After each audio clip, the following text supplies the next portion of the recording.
I'm James Turk. I'm the founder and chairman of GoldMoney. It's a pleasure to be here today with my friend Ned Naylor-Leyland of Cheviot Asset Management, who's sponsoring this wonderful conference at the Guildhall here in London. Ned, can you tell us a little bit about the conference, why you put this thing together? Of course, James. Yeah, it's a conference that's called the Sound Money Conference. So it has two dual themes, one which you're attending to personally, which is the issue of the practical application of gold and silver to the global monetary system as it exists at the moment. In other words, using all the issues to do with electronic delivery of money and the general way that currencies work in a modern environment. And the second one is the price discovery question, which we're all very interested in terms of why is the price the way it is, and is that correct, and what needs to be done in order to attend to that. So we have Chris Powell of GATA speaking about that side of things, yourself and Hugo Salinas-Price talking about the practical application of gold and silver to the monetary system as we are at the moment. We feel it's a subject which is being completely ignored by the mainstream investment management and banking world, probably because they're rather compromised with respect to this subject. And you know, apart from anything else, it's a fiduciary duty to be aware of two elements of looking after people's money. One is the, yes, are your investments going up or down? And the other is the input data, in other words, the money itself and real rates and those kinds of problems we think are live and are relevant. And as a firm, we're very happy to push the debate forwards into public view and try and catalyse people to look into it a bit further. So in the broadest sense, it's really bringing sound money to the forefront, bringing it from two different angles and let people provide their thoughts about how sound money should be in today's modern economy. That's right, because I think that there is a general sense that gold bugs can be rather unrealistic in the way they look at the world. But I think you and I would both argue completely against that and say, in fact, it's the mainstream which are unrealistic because they refuse to look at the global monetary system in any way beyond the absolute surface. And you've seen the UN recently came out talking about the Bretton Woods system. We've had obviously Robert Zoellick of the World Bank talking about it. There was a guy from the Kansas Fed, I think it was. Kansas City Fed, That's yeah. Right. Effectively, lots of people are talking about the subject, but apparently the subject doesn't merit discussion. And there's obviously something that needs to be done here. So we felt, look, time is now, and certainly at a personal level, I felt that it can't wait any longer. You know, we can't sit here and say, well, maybe next year we'll do it. Yeah. So really the conference was organised fairly swiftly, as you know. Unfortunately, we've got quite a good attendance, hopefully, tomorrow. And all being well, the debate will be further. We've got some journalists coming, and I'm hoping that we can, in a genuine sense, push the debate forward, if nothing else, by getting along some people who are maybe not policymakers, but have significant impact in terms of people's thinking, be they corporate financiers or big hedge fund managers, people who have impact within the market. And what I hope they will do is come and be surprised by how practical and real the debate is and what people have been looking at over a period of years. What do you see as the major comment about people saying that sound money can't be reintroduced into the economy? What are the reasons that they give you that saying that it can't be introduced? Well, there's one which you're going to be asked on the panel tomorrow, which is the boring one, which is the one about the ability for mine production to keep up with GDP and that sort of particular point, which I think is a good example of the difference between broadsheet editorial comment on gold and silver, in other words, let's say rather thin in terms of background reading, and those of us that have looked into it with a bit more clarity. I mean, from my perspective, I'm an investment manager. You're a real expert in the subject, James, but from my perspective, you know, my clients, I want them to be well invested in the sector for lots of reasons, both to make money and as protection. But I think that there is a genuine need to take the discussion, which at the moment just sort of lives in the world of gold standard versus irredeemable paper, and evolve it and develop it into a bit more of a realistic discussion about what the practical applications are. I mean, my understanding of, for instance, where you and Hugo Salinas-Price might differ, I think this is a wonderfully interesting point to bring up and say, well, look, these are two different thought processes about where one might go with a practical application, which works better. I mean, I've always felt that the idea of gold and silver as settlement currencies is an enormously sensible one with the world the way it is at the moment, mainly because I don't really see how we can sensibly and realistically reform the global currency system to be gold-backed on a global basis. I just think that's la-la land in my mind. I don't see that happening. Because governments don't have the credibility to run a system like that again? Or is I think that's one reason, but I think there are many reasons, all to do with geopolitics of one type or another. Yeah.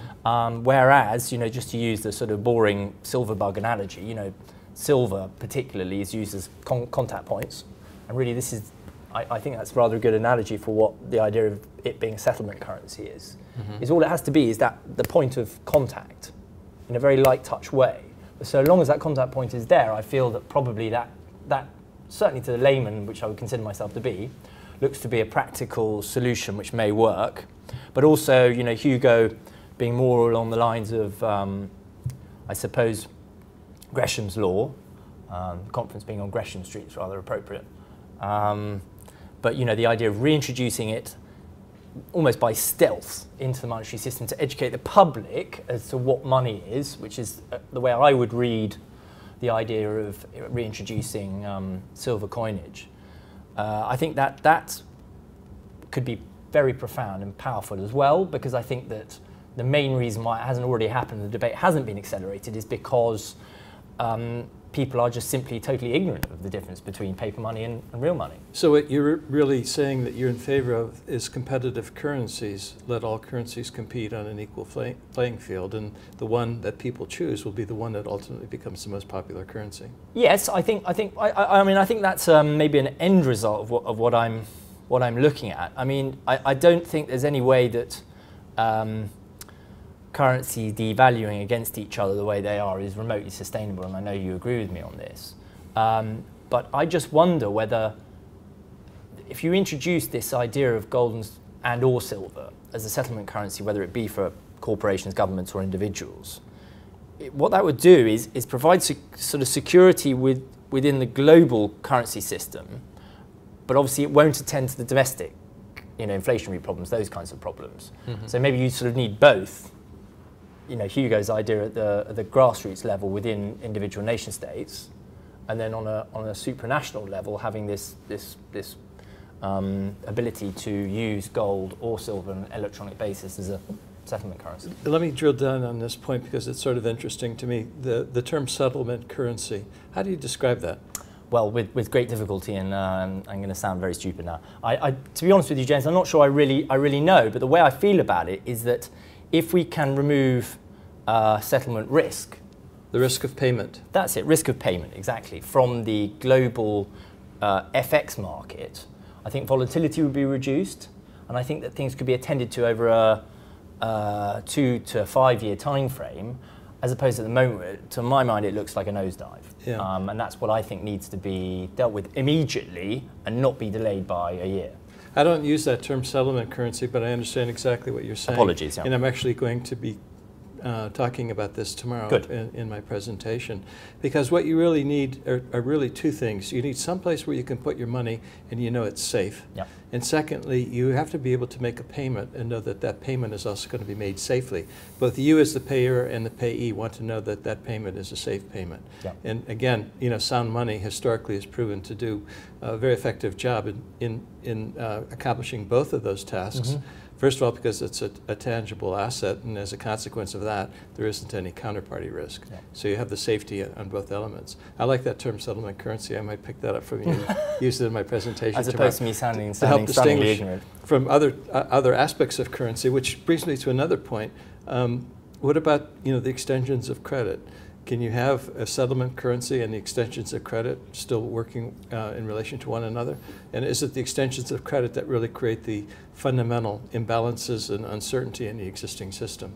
Well, a complex monetary question, that one, but I would say my best guess, my best understanding of how this could work would be that we would need to reform the fractional reserve system in order to deal with that problem. I mean, do butt in if I'm making a fool of myself, James, but I think that's the case.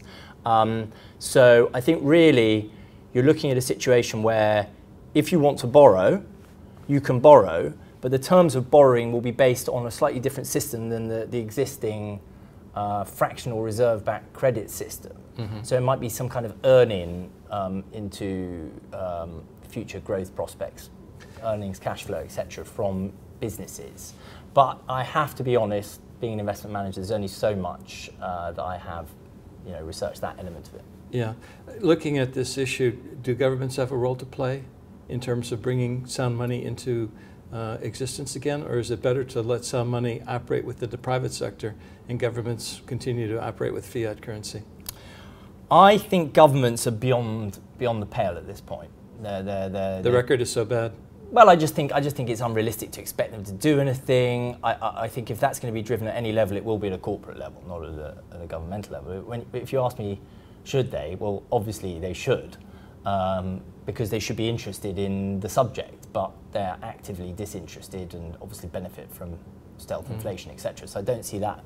Unfortunately, I don't see that happening. But I do think that if this settlement issue is pushed harder at large corporate institutions, I think they have the ability to drive the agenda in a way which maybe we haven't explored so far. And I think that could be quite interesting. One talks to CFOs and people who are involved in actual paper pushing for the large corporations. They might be able to drive the bus. So issues like the sovereign debt crisis, the banking crisis, both of which are ongoing, this has raised the visibility within corporations of payment risk, is what you're saying. Yes. Yeah. Well, I fail to see how it's possible it wouldn't have done. And I think actually, interestingly, people who are involved with the numbers at large institutions are much more aware of things like real rates and the problems inherent to the currency system. So I think if it's pitched to a CEO, I think they would just stare at you in amazement going, I don't understand what you're talking about. However, I think if it's pitched to a CFO or the people involved in that element of large businesses, I think you may get a different reaction. Although, of course, it's like anything in life, it's gaining the first few footholds. That's the difficult bit, because I think once you get a few people on board, it could be a runner quite quickly. Yeah. So getting back to the point I was making about people need a safe place to put their money and a safe mechanism to make a payment, that's true for corporations as well as it is for individuals, obviously. Absolutely. And as I say, I think that's a weak point in terms of developing the story from our side, those trying to educate. I think that probably the area that could do with most stoking is that part of it. Yes, because I think we're got a good job of getting people on board at an individual and retail level, educating them as to what money is. But I think the corporations, seeing as they're interested in the bottom line, they should, if anything, be even more interested if one can explain it to them in those terms. So I think that yes, I think this is something interesting and something to look at over the next... Generally speaking then, do you believe that this ongoing financial crisis that we've seen for the past few years, is that going to continue, or are you the view that we've solved the problems? And I can see from that you're going to say we haven't solved the problems. Well, I wouldn't be putting on the Sound Money conference if I thought it was all fine, James. But we're talking about money on one hand and credit on the other. The two are different, right? Or at least sound money is different from credit. I suppose it is, but credit is obviously the core of the debt cycle, and what we're talking about is you're talking about financial planning and wealth management. If you're talking to me about it, and what I would say is that, well, I mean, as far as I'm concerned, you want to be looking at asset or rather investments outside of the debt cycle, rather than investments within the debt cycle. And necessarily, because that's the case, I think that the collapse of the debt cycle or the termination of it is absolutely still ongoing, and I unfortunately think we're probably, I don't know, 3 innings into a baseball game, I suppose. Yeah, I tend to agree with you. I think we have a few more years to go.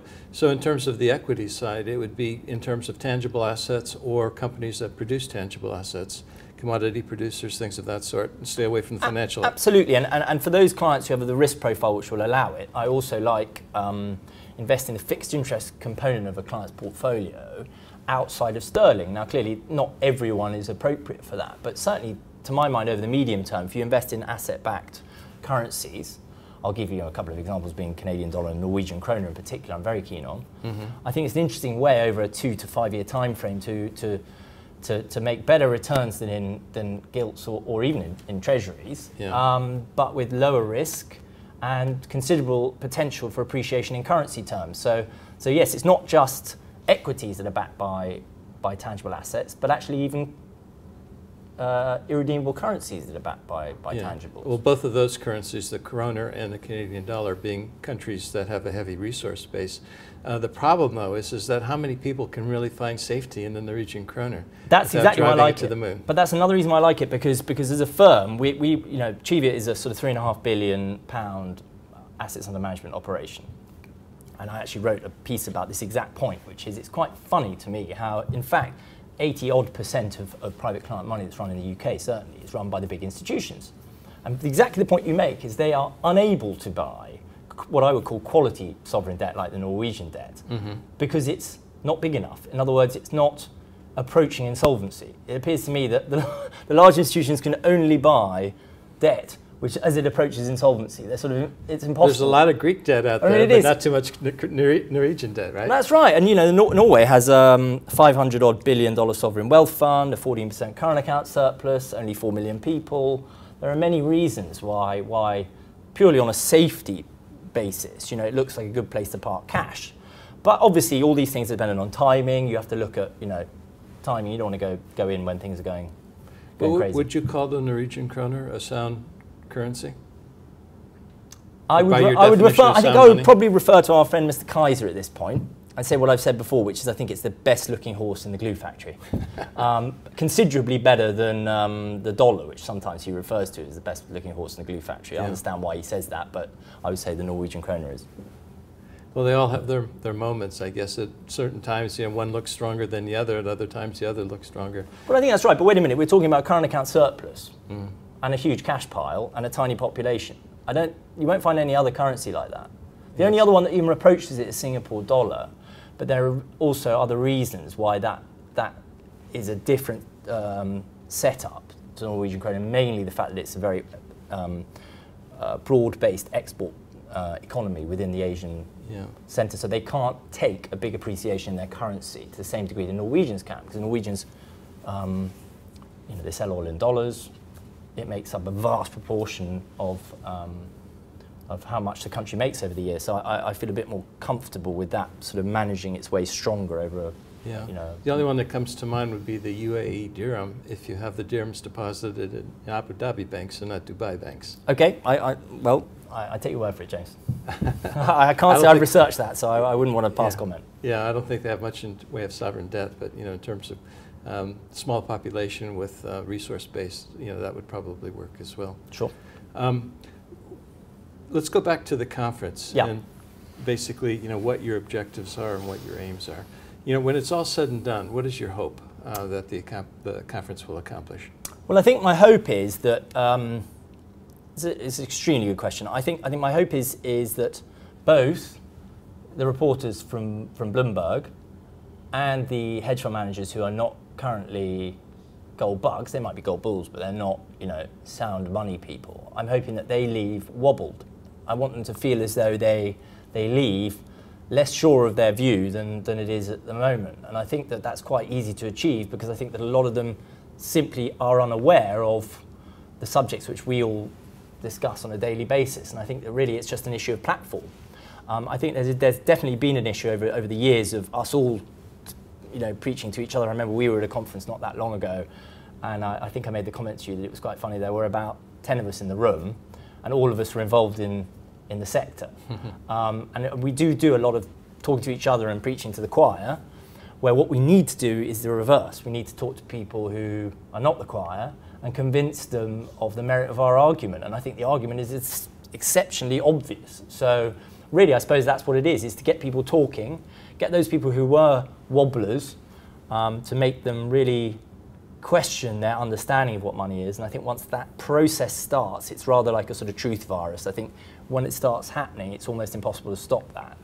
So I think it's just an opportunity for us to push the debate further, to get new people involved with it, and hopefully also maybe get some press interest too. It's a shame that Andrew Maguire can't speak at the conference. He was due to be speaking, but his lawyers have blocked it. But we are expecting to have an interview with him at some point shortly. which will be a follow-up for the conference, and hopefully should also be a way of projecting the debate yet further. Okay. Will the videos of the conference be posted on the internet? They will. They will be posted on Cheviot's website, probably middle of next week, and we will also be emailing it out to attendees at the conference, so you'll get a copy as well. Of course, you can post a link through to our website to show it. It'll be pretty unedited, to be honest. Although, if we can knock it down from 6 hours to 4.5, that would probably be a good thing. Okay. Well, I'm looking forward to participating, and thanks for this little opportunity to speak about the conference and your aims, as well as Cheviot Asset Management. Thank you very much. Not at all, James. It's a pleasure.